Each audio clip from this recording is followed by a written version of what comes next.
watching his T-bone. Gosh, he looks big. I'm shook up right now. That's just what sticks out, is just how wide and how tall those tines are. Such a cool buck. First buck down in Area 52. Gosh. Welcome back to another episode of Midwest Whitetail. For those of you that have followed along with the story of Area 52, you know that it's gone through quite the transformation over the recent years. And 2023 season was a special one to me. I was able to punch my first landowner tag on that buck we called T-bone. Great way to end the 2023 season, but I also knew that at the end of 2023 season, I had more food on the farm than ever before. Fast forward to the end of January, we have blizzard-like conditions here in Iowa, really tough for deer, and I'm absorbing a lot of those deer onto my farm due to the food that we have on the property. And to take advantage of that time, Ryan and I go down there with some alfalfa bales. And although it started off unexpected, we had a little trouble getting down the road, that level B road, which is constantly the vein of my existence when it comes down to that. But we were able to get to the property, did a little shed hunting, and we're pretty happy with what we found that day.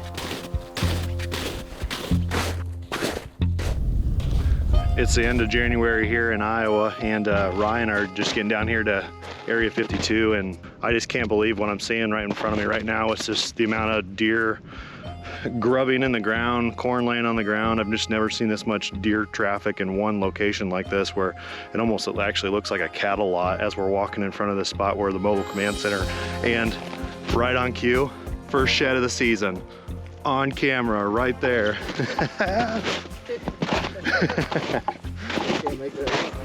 Look at that, we're on the board.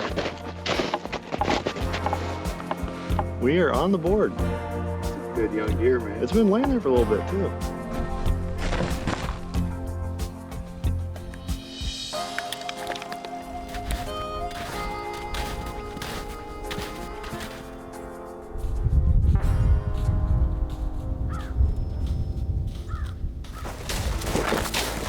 It's like a deep shed.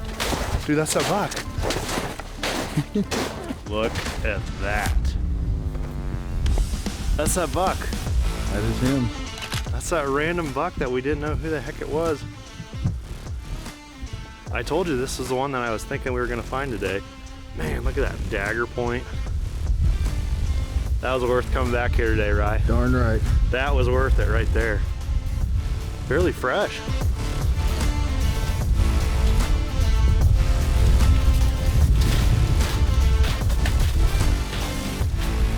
Every trip I made to Area 52, I had shed antlers in mind from two specific deer, one of them being Whopper and the other one being Pretzel.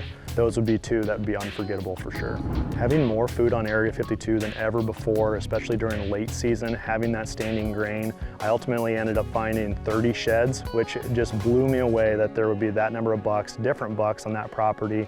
As the snow melted away, no different than before, I set my sights on enhancing the acres that I had, with the big undertaking of creating a water source on the property that previously had none, or very little, I should say.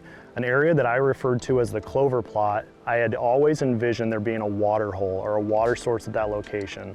So what I did during that time is I went to a local contractor, I drew up my idea of what I envisioned in that location, and I told him I wanted the biggest water source I could get in that area, and I was blown away with what he did in such a short amount of time.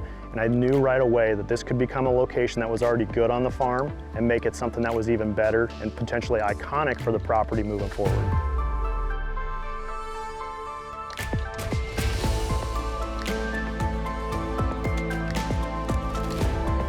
I think one of the things you're going to notice right away is the bright green-ish blue hue that it has to it. And gosh, I just love that. It's filling up.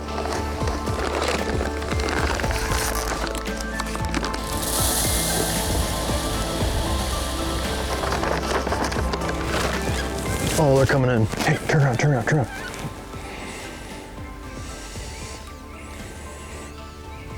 Let's go. We got wood dogs. Dude, I'm like so pumped about that right now. That's like so cool. T-racker started.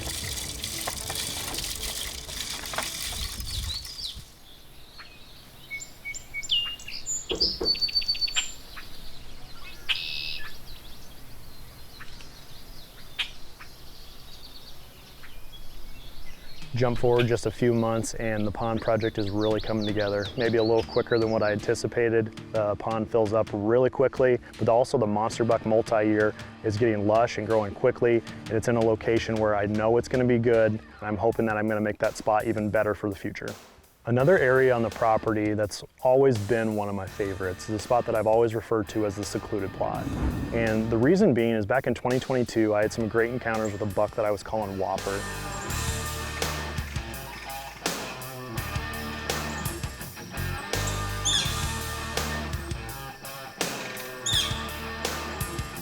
And although during the 2022 season, I was hunting predominantly on the oak ridge that was overlooking the creek bottom, I couldn't help but notice a natural clearing that was along that location that I thought would set up great for a food plot for future years leading to success on that property.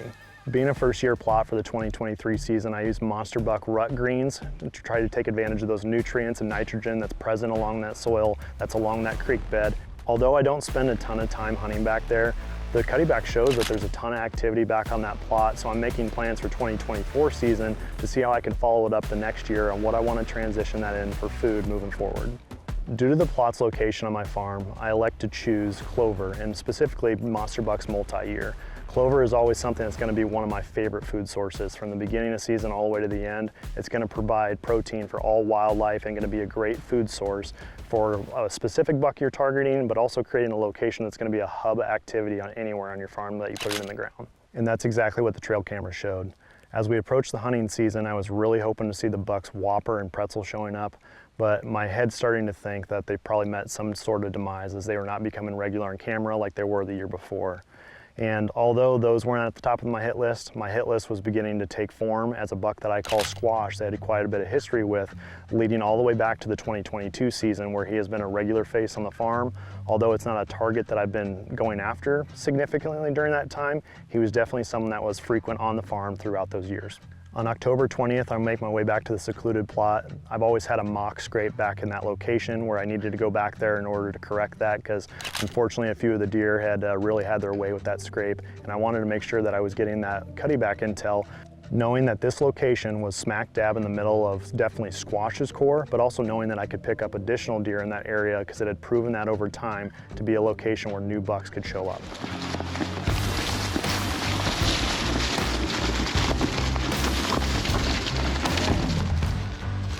Well, I'm just getting back to the secluded plot. I don't come back here very often. It's a little bit more difficult area of the farm to access.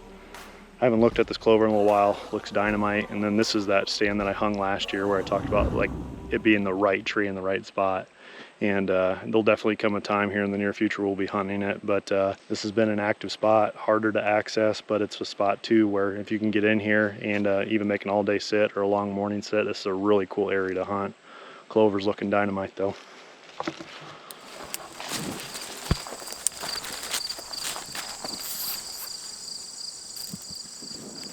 It's set up, it'll work for a little while. I'm sure a buck will come through here and break it, but it should do its purpose for a little while. So I'm gonna get out of here and keep working on stands.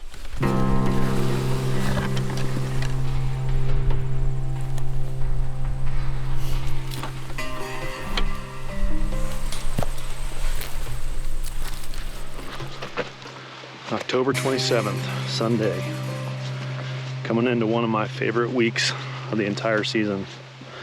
I always tell people that I know everyone loves that time, you know, plus or minus a few days around November 7th, but I love this last week or last part of October. You know, the rut's not crazy underway yet where you have bucks that just disappear. You know, they're still somewhat patternable, which is what we're going in and hunting tonight.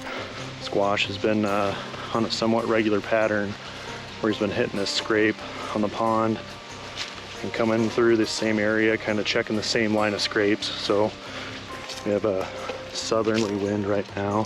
Sets up really well for the pond, so we'll get tucked in there. Beautiful spot on the farm. I've said it before, I think it's becoming an iconic spot on the farm, so hopefully we can really put a staple on that tonight.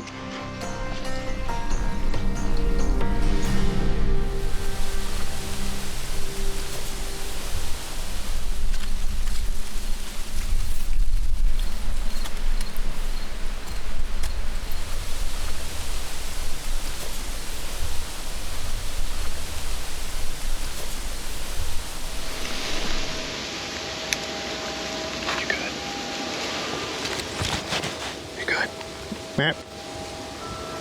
Good.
Good.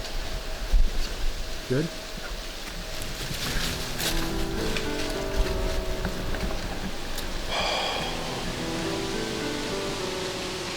Well, that's a tough one.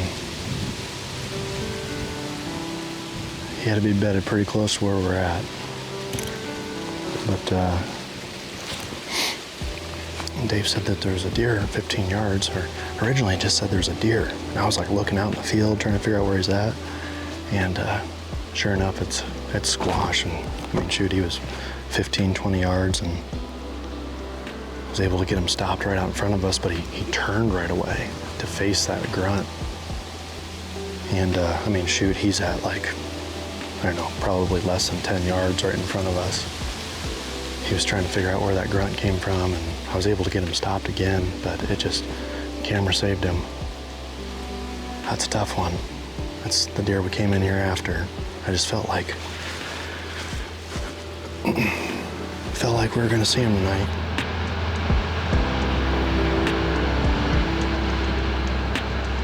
October 27th was a tough one. That was a moment in the tree where I've been there. You know, I've went through a lot of self-filming over the years, and that was something that anytime you have a cameraman with you in the tree, you got to work through that relationship and that dynamic of working together, because everything that we do is a team effort.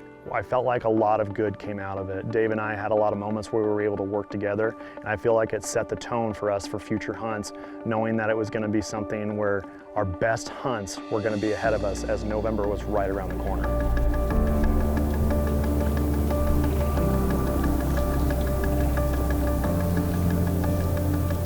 Well, good morning and welcome to Sweet November.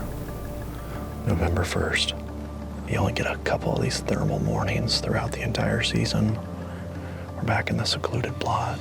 This is my first time back here this year. This is definitely a spot that we could encounter squash. I think he's bedding somewhere in this general bowl. I'm anxious for today's hunt. I think we're gonna see some good movement.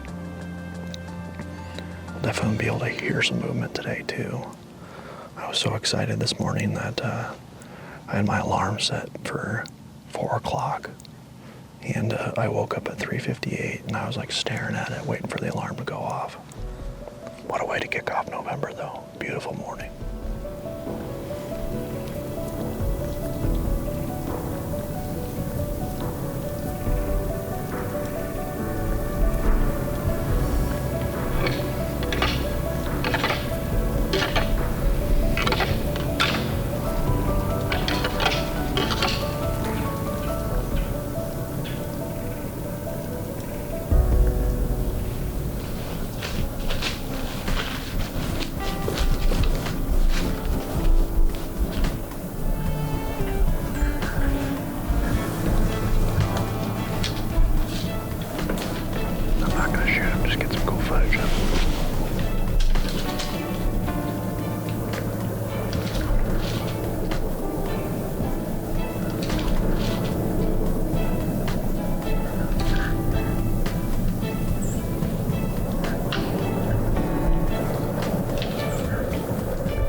Actually looks pretty good right there, don't he?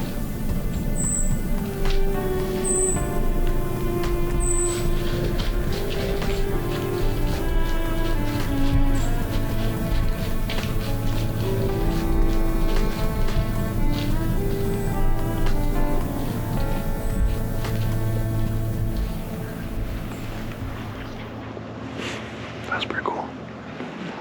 That's what's wild about back here is that I don't know that I've ever seen that deer before.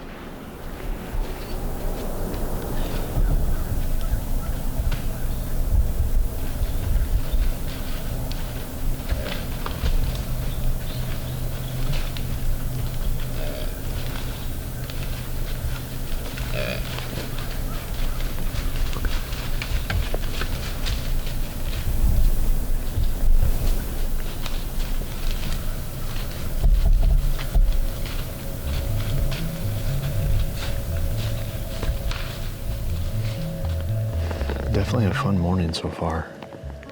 It's right before 10 o'clock right now, but we had a really cool, unique racked buck that hit this grape right here in front of us, and then he ended up coming in a couple different times actually, and heck, they might still be up on the hillside. He was bird dogging or side hill on that one doe pretty hard. I don't know, when that buck was standing there, I got a pretty good look at him, not having history with that specific deer. He looked long-legged to me, so I couldn't put him older than 4 because there was a little while there that I told Dave, yeah, we're gonna shoot him, you know, type of thing, because he looked pretty good when he was coming in. But we're gonna sit it out for a little while longer. But it's been a good morning so far.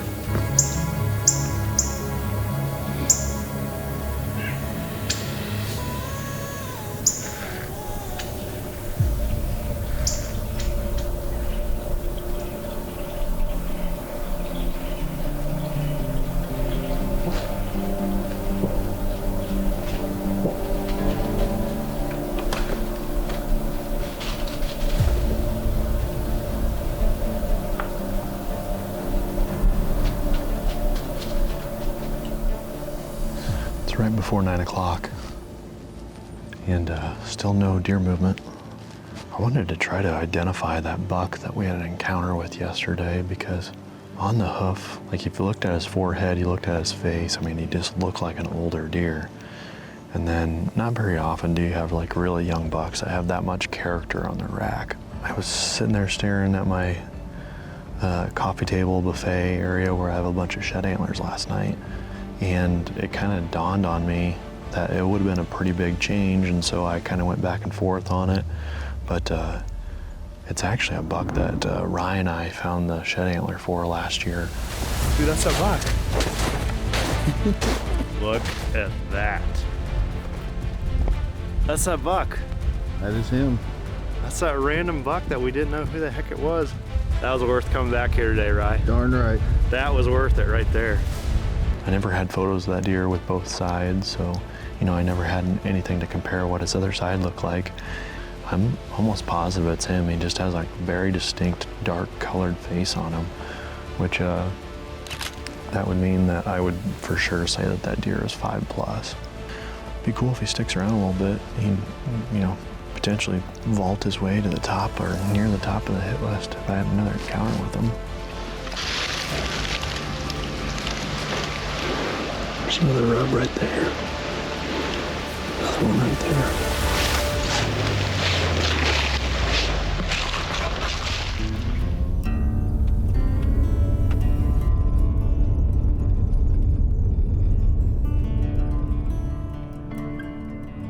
Bright and early this morning, we're gonna make a calculated risk. Wind's probably marginal at best, but we're gonna go back to the secluded plot. I think that's the best spot to encounter squash and raisin, so hopefully get in there and have an encounter with one of those bucks this morning.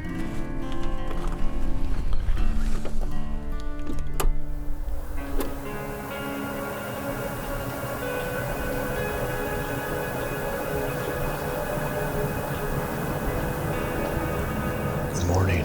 It's November 8th, and we are down in the secluded plot on Area 52 this morning. Beautiful, calm, damp morning here in southern Iowa. This is one of those spots where, when I was making my decision on where I wanted to be this morning, I think this is right in Raisin's core, and it seems like squash has been pretty common back in here too. I know I talked about it earlier on in the season that I think squash probably beds in here somewhere. He hasn't been as frequent on camera here recently, and I think that's probably because Raisin's been a little bit more frequent, so I don't know if he's top of the hierarchy right now, but Raisin seems like he's showing up quite a bit right now. One of the things working against us is that I would say the wind's marginal at best. It's supposed to be a calm, almost a thermal morning, but the last few times they forecasted that, there's been a decent breeze, which right now it feels very calm. It almost feels like the wind's out of the southeast coming towards us away from the plot, which is great, but it's forecasted to be northwest and blow just lightly on over the actual plot itself. I'm keeping those onyx just pointed at the plot the whole time because anything out of the east is fine. I've had good luck with that here in this plot. Just a little bit different feeling than what we've had. It's just a beautiful morning. November 8th is historically a really great morning to be in the stand. Looks like the sun's just getting ready to creep up above the trees, and beautiful start to the day.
We are right at 8 o'clock right now. We've seen some good deer movement so far. It's been a high stress situation. It seems like every single deer that's come in so far, they're coming into our northwest.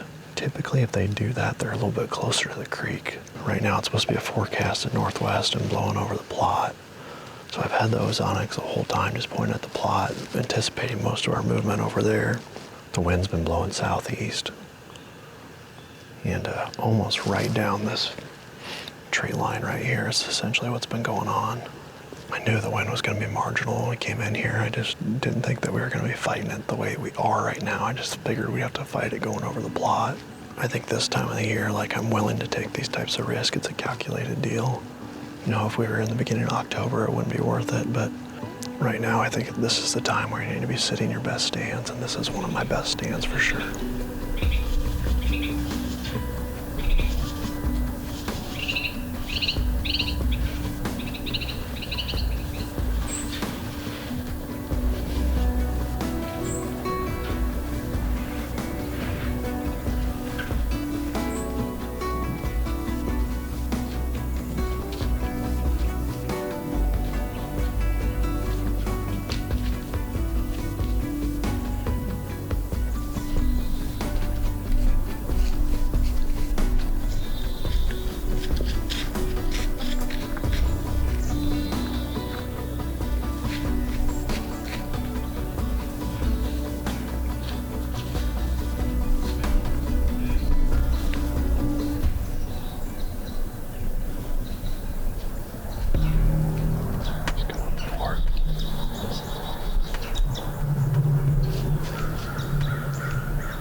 He looked really big right there.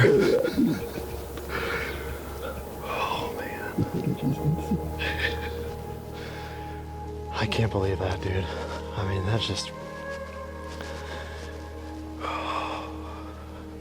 I knew we were in it down here. Like, that just seemed like the spot where we were gonna have another encounter with him. He's a cool buck. He's gonna be one of those when we walk up to him too, that he's got all kinds of character and stuff going on.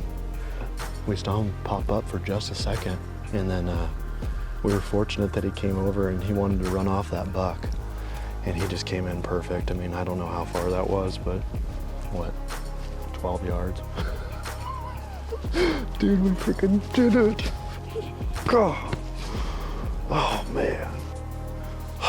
They've never done that like that, too. Like, every single deer we've seen has just been off to our northwest, just perfectly downwind, too. Oh, man. Gosh, we freaking did it, dude. Oh, man. It died in the plot. I got some phone calls to make. Yeah. Kane. Talk to me. Raisin's dead in the plot. You're kidding me. Yeah. Yes, dude. Yeah, literally died in the plot, in the secluded plot. White fletchings painted red.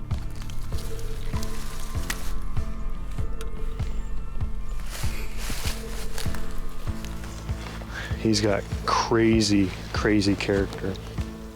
This is weird. He must have like low testosterone or something like that, where it's like almost like he still has some velvet and some stuff. What a gnarly buck. He's a cool buck, dude. He's got character off the frickin' charts.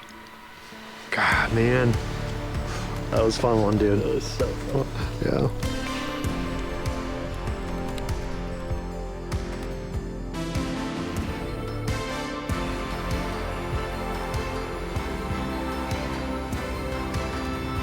Well, the sun's setting here on November 8th, which ended up being a really fun day for us in the tree. Dave and I have had a really fun season here in 2024, and it's been a unique season. You know, last year coming into the 2023 season, I just felt like I had this surplus of hitless deer that I was going after that season, and it's been one of those deals where I don't know if it's EHD or what that comes down to, but there are just no shows at this point in time. So I got to adapt on the fly, and one of the things that we've experienced over the first part of the season and coming into November is that there were 2 deer that vaulted their way to the top of the hit list. One of them being Squash, and that's a buck that we've had a few encounters with here, and you know, we actually had a really close encounter about 2 weeks ago, and we weren't able to capitalize on it. And Raisin, and the buck that's sitting in front of me right now, it's just a cool story in itself that you know, going into shed season last year, you know, I had good food down on Area 52, standing corn at the right time. I ended up finding close to 30 sheds on my farm, which is only 90 acres, which is just wild, and it ended up being, you know, one of the sheds from this buck that's sitting in front of us. And it wasn't one that I had a lot of history with. You know, I had owned the farm at 3 years at that point in time, and he just wasn't somebody that was on the radar, you know, whatsoever. And then earlier this season, you know, it came down to being in that secluded plot. This buck shows up, and he really threw me for a loop. He truly did. I mean, when you look at his body, he's not the biggest body deer on the entire planet, you know, but he does have that big blocky head. And when he came in and hit that scrape that morning, it was such a cool encounter, but I was definitely conflicted, and you see that in the footage too, that I just didn't know what to think.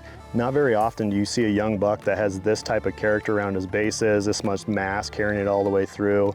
And it just really threw me for a loop that morning. So the following days, I was racking through different trail camera photos, trying to figure out who he was. And then one night when I was sitting there at the house, I just had this epiphany moment where I went over and I looked at that shed, and it's just that curvature of that left side. Although he lost the split on his G2, I mean, just the curvature of his actual beams and just his forehead itself. You know, last year he really looked run down. I mean, he just looked like he had had a really rough year, a lot of rut activity, and he looked run down. He looked like an older deer. The one thing I kept coming back to is when he vaulted his way up to the top of the hit list, and just because of how often he was showing up on camera, I was in his core. You know, I knew if we hunted anywhere down at Area 52 on the southern side of it or in the area of the secluded plot, I felt very confident we were going to see this deer just because of how often he was showing up on the cuttybacks and then just how aggressive he was being with other deer. And the aggressiveness is ultimately what ended up being his demise, because we had a lot of deer that came through the plot this morning. Every single one of them came in downwind, and one small buck came within 10 yards of the stand. He circled his way for really no reason, made a complete about face, came back to us, and walked essentially into 16 yards, and I was able to put a really great shot on him, and he actually died in the secluded plot, which is pretty rewarding. You know, I put a lot of work to get to that plot, and you know, just to be the state that it is right now, it's a lush clover field, and it's one that was fun to put together last year. And anytime you have that much blood, sweat, and tears into land management, but also into managing your deer herd, to be sitting behind a deer of this caliber, it's truly rewarding. I'm glad that Dave was able to be there with me today. You know, I appreciate Rye being down here and taking some photos for me today. It's a team effort. Every single one of these, you know, harvests that comes together, it's absolutely a team effort. And you know, for us to be able to get on the phone and call each other and share those moments together, that's what this is truly all about. As far as my plans moving forward, I still have my statewide tag in my pocket. A few more doe tags I'd like to get filled down in Area 52. I've had, you know, a decent number of mature deer that are showing up over at the Goat Hills. I'd like to give Area 52 a rest a little bit to see how that hierarchy is going to shake out now that you remove a bruiser like this out of the hierarchy. But really looking forward to, you know, the rest of the season playing itself out. I got good food down at Area 52 for late season, so I know it's going to set up really well for that, which who knows, maybe history can repeat itself and we can have another mature buck move in similar to T-Bone, similar to this buck showing up late season when the food was there. So we look forward to bringing that all to you guys through the lens, and as always, we appreciate you guys watching Midwest Whitetail.